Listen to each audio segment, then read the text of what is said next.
Olá pessoal, bem-vindo novamente ao canal Saúde Médico, mais um vídeo.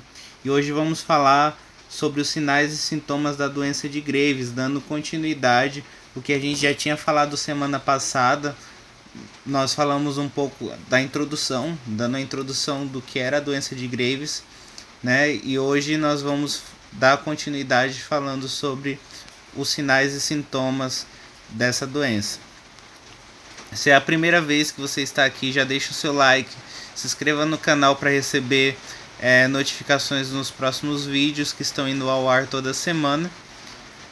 E me apresentando, meu nome é Dennifer Ferreira, sou farmacêutico, tenho extensão em farmacologia clínica pelo Instituto de Ciências Biomédicas da Universidade de São Paulo. Então nós vamos começar, vamos falar, dividir nos vários sistemas que a doença de Graves afeta, né? Como bem o hipertiroidismo em si afeta. Se vocês ouvirem um chiado, né, um áudio não tão nítido assim, é porque hoje, no dia da gravação, tá chovendo muito, gente. Então, tá um pouquinho difícil de gravar hoje. Então me perdoe se o áudio não ficar tão bom, mas eu vou fazer o possível para que o chiado aqui diminua, o barulho da chuva diminua, tá? Então vamos começar. Em relação aos sinais encontrados na tireoide, as disfunções que são encontradas na tireoide, geralmente há o aumento da tireoide, né? Nem sempre ocorre esse aumento, mas é muito frequente. Pode apresentar um aumento de até 6 vezes no tamanho normal, tá? Existe até possibilidade de bócios maiores, mas isso é muito raro, tá? Então, geralmente, quando acontece o bócio, existe um aumento ali da tireoide, no máximo em até 6 vezes o tamanho normal, tá? E diferentemente do que se imagina, o tamanho do bócio não necessariamente está associado a mais gravidade da doença de Graves, tá? O que a gente observa também na avaliação, a consistência da glândula com bócio difuso, ela é firme, mas ela tem aspecto elástico, tá? Então é uma característica, né, da doença de Graves e da glândula tireoide. Durante a avaliação, o lobo piramidal ele deve ser procurado, porque o aumento desse lobo piramidal ele é indicativo de doença difusa da tireoide. É muito importante avaliar se na glândula você encontra frêmitos, ou até mesmo sopros, ou os dois, porque esses sinais eles são indicativos de hiperfunção da tireoide. Então a gente é necessário, né, a gente fazer a ausculta da glândula tireoide. Normalmente os sopros eles são audíveis, né, com estetoscópio, e a gente consegue avaliar em toda a tireoide. Muitas vezes esse som do sopro ele é mais alto de um lado do que de outro da tireoide. Então é muito importante fazer essa avaliação. E o frêmito você consegue sentir, pela própria palpação da tireoide, você consegue sentir o frêmito também. Pode ocorrer disfagia, que é a dificuldade de engolir, sensação do nódulo, de nódulo no pescoço, né? Também pode ocorrer paralisia das cordas vocais, mas isso é muito raro. Em relação aos sinais encontrados na pele, então manifestações cutâneas estão quase sempre presentes quando o hipermetabolismo ele é significativo. Então o paciente apresenta calor, então o paciente ele sempre prefere lugares mais frios.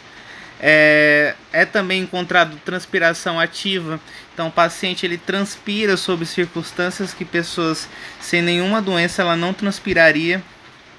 Você encontra mãos trêmulas, então as mãos de pessoas com hipertiroidismo também ela pode apresentar manchas vermelhas, mãos quentes e úmidas, e às vezes tão úmidas que ela chega até a gotejar. Também pode haver manchas vermelhas na face, no pescoço e também prurido. Também a gente encontra vermelhidão dos cotovelos e a onicólise, que a onicólise é um problema onde há o deslocamento da unha do leito ungueal. Inclusive é essa foto que a gente tem aqui no slide. A onicólise ela pode afetar todos os dedos das mãos e dos pés, mas geralmente ela começa no quarto dígito de cada mão. Também pode haver hiperpigmentação irregular do rosto e do pescoço, vitiligo, cabelos finos e também edema periférico. Em relação às alterações neurais e mentais, o paciente geralmente ele se queixa de nervosismo, irritabilidade, inquietação e também cansaço. Quando a gente vai avaliar um paciente com hipertiroidismo, geralmente a gente observa que praticamente é impossível o paciente ele ficar quieto. Mesmo quando está sentado, o paciente ele se senta, se levanta ou está em pé, vai de um lado para o outro. Geralmente o paciente até coopera com você, só que ele coopera de um entusiasmo até exagerado, que você vê que aquilo é patológico. O paciente ele pode apresentar ataques de choro, comportamentos agressivos. Muitas vezes você tem que utilizar até um medicamento para aquietar o paciente, né? Como o haloperidol pode ser utilizado em alguns casos, né? Numa crise, por exemplo, e outros medicamentos também. Tremores nos dedos e na língua. Dificuldade de controlar distúrbios convulsivos com os medicamentos de primeira linha. Então, se o paciente ele tiver descompensado com hipermetabolismo e tiver uma convulsão associada, os medicamentos de primeira linha para o tratamento da convulsão pode não funcionar de forma esperada, né? No metabolismo do esqueleto, o exame radiológico dos ossos, no exame radiológico dos ossos, há evidência de descalcificação com muita frequência. Então, pacientes com hipertiroidismo por muitos anos, ele pode apresentar osteoporose grave e prematura. Como a gente tinha visto no vídeo anterior, nós falamos, né, que o hipertiroidismo por um longo período ele causa desmineralização óssea. Então a quantidade de massa óssea ela é diminuída, né? Embora esse hipertiroidismo por tempo prolongado hoje em dia ele é mais difícil devido, né, ao avanço da medicina. Então hoje é muito mais fácil você avaliar um paciente com hipertiroidismo, né? Os exames eles estão laboratoriais eles estão disponíveis com certa facilidade. O tratamento, né, com medicamentos ele é disponível assim de forma fácil também, né? Então hoje em dia é um pouco mais difícil a gente encontrar casos assim, mas é possível, né? Em crianças com hipertiroidismo também pode apresentar o aumento do osso linear, né? E o fechamento epifisiário, e a idade óssea ela pode exceder a idade cronológica. Então existe até um aumento linear rápido desses ossos, porém como as epífises elas fecham muito rápido também, e a idade óssea ela até excede a idade cronológica, a gente observa também a altura final desses pacientes, dessas crianças, elas podem ser diminuídas. Então você até chega a observar baixa estatura, tá? Existe uma renovação acelerada do cálcio e do colágeno ósseo e pode haver hipercalcemia. Essa hipercalcemia ela pode produzir náuseas e vômitos, e geralmente essa hipercalcemia ela é corrigida com corticoides. Também existe a excreção fecal e urinária de cálcio, que aumenta bastante, né, nesses pacientes. No sistema circulatório nós encontramos alterações no coração, né? O coração ele pode bater com extrema violência. Isso acaba sendo bastante angustiante para o paciente, porque esses batimentos fortes acontecem principalmente à noite e nos exercícios. Também a gente encontra aumento da pulsação, né? Pressão arterial sistólica elevada e a diastólica diminuída. Geralmente a diastólica você encontra ali numa faixa de 50 a 80 milímetros de mercúrio. Na maioria dos casos, as radiografias do coração elas estão normal, porém eu encontro o sopro sistólico, que geralmente é encontrado sobre o precórdio. Então, um dos motivos para o aparecimento desses sopros é o desenvolvimento do prolapso mitral. Tá? Esse prolapso ele pode ser facilmente avaliado numa ecografia. E os pacientes com aterosclerose coronariana ela pode desenvolver angina. Tá? Isso acontece devido ao desequilíbrio entre a atividade cardíaca e o suprimento de sangue. Também nós encontramos alterações hematológicas. Na maioria dos pacientes, a hemoglobina e o hematócrito eles estão na faixa normal, às vezes até um pouquinho reduzido, tá? Mas a gente encontra linfocitose relativa. Ela é frequentemente encontrada no sangue periférico devido à neutropenia. Tá? Então, só contextualizando, existe a linfocitose absoluta, que é o aumento, quando eu falo do aumento de linfócitos de número total, eu falo que é uma linfocitose absoluta. A linfocitose relativa é o aumento do percentual dos linfócitos. Então, sempre quando eu trato de um aumento percentual, sei lá, de 40%, um aumento de 40% dos linfócitos, isso é linfocitose relativa. Tá?